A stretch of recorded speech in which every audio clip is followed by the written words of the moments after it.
दोस्तों आज की इस वीडियो में हमने बहुत ही कम बजट में और बहुत ही बढ़िया पार्टी बॉक्स बनाया है।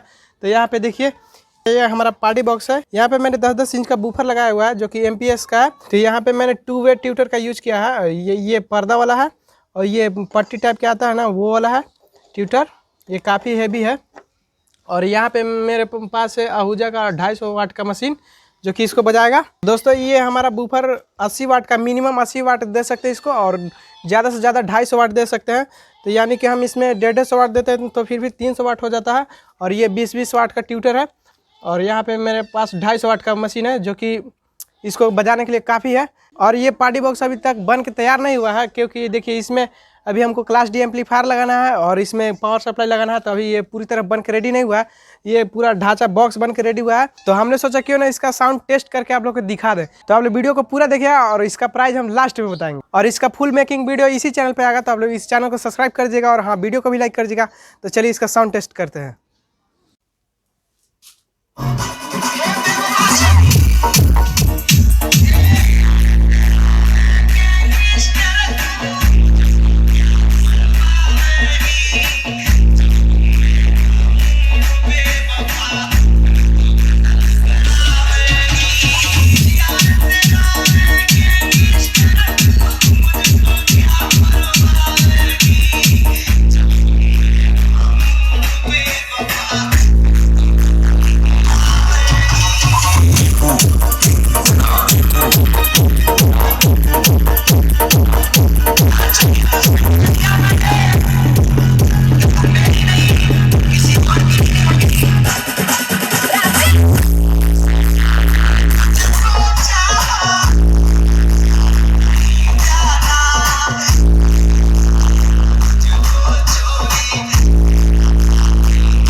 दोस्तों आप लोगों को साउंड टेस्ट कैसा लगा आप लोग कमेंट में ज़रूर बताइएगा।